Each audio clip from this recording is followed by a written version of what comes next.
The call to prayer in Saudi Arabia's holiest city, Mecca. A reassuringly familiar sound here. But diplomatic certainties, at least, are shifting. For more than 60 years, the United States has been Saudi Arabia's most important ally, ready to come to its aid if it's threatened, as during the Gulf War in 1990-91. Saudi Arabia, in return, has supplied oil to the world markets, helping to fuel the US economy. But now a key figure within the Saudi royal family, Prince Bandar bin Sultan, has said there will be a major shift in relations between the two countries. So what's prompted this major change in policy? George Lopez is a Middle East expert at the Washington think tank, the US Institute for Peace. They've become particularly impatient, if not outright angry, with the United States over the decisions in Egypt with regard to aid, the new overtures and agreements that may be forged with Iran with regard to nuclear issues, and the on-again, off-again positions of increased concern then backing away, as they read it, with regard to Syria. But how seriously can the prince's remarks be taken? He's head of the Saudi intelligence services and himself was Saudi ambassador to Washington for 2 decades.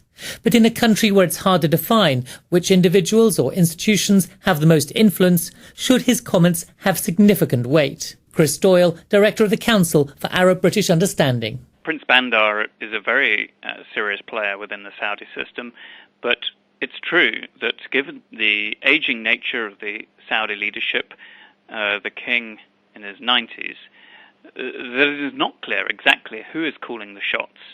But he certainly is in control of the Syria file, he certainly is a hawk, and he certainly has clout within the regime.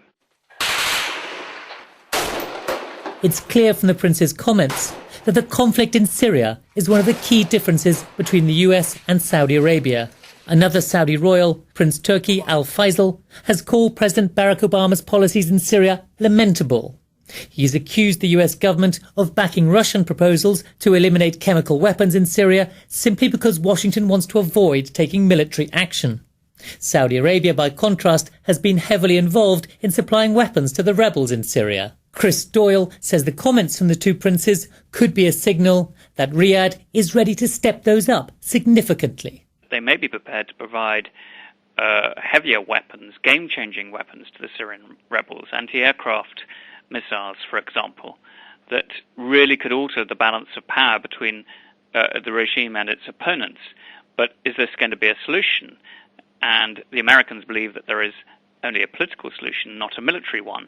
But it's not just Prince Bandar's comments that have come as a surprise in recent days. Earlier this week, Saudi Arabia refused to become a member of the UN Security Council, despite extensive lobbying for the position over the last 3 years. George Lopez says the Saudis were upset at the favourable reception granted to their regional rivals, the Iranians, at the UN last month.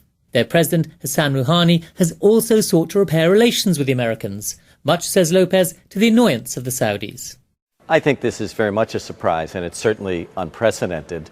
I suspect if there was any foreshadowing, it may have been the decision of Prince Saud to not speak at the General Assembly a few weeks ago. I think most analysts saw that as a momentary reaction to the reception that Rouhani was getting in New York and the tension, of course, which the Saudis have felt with the West, particularly the United States' embrace, as they read it, of Iran. It seems clear that the Saudis are deeply worried that their key ally is now out of step with how they see the Middle East, and that senior figures are willing to let their unhappiness be known. But it remains difficult to gauge exactly how far the Saudis are willing to go to upset the Americans.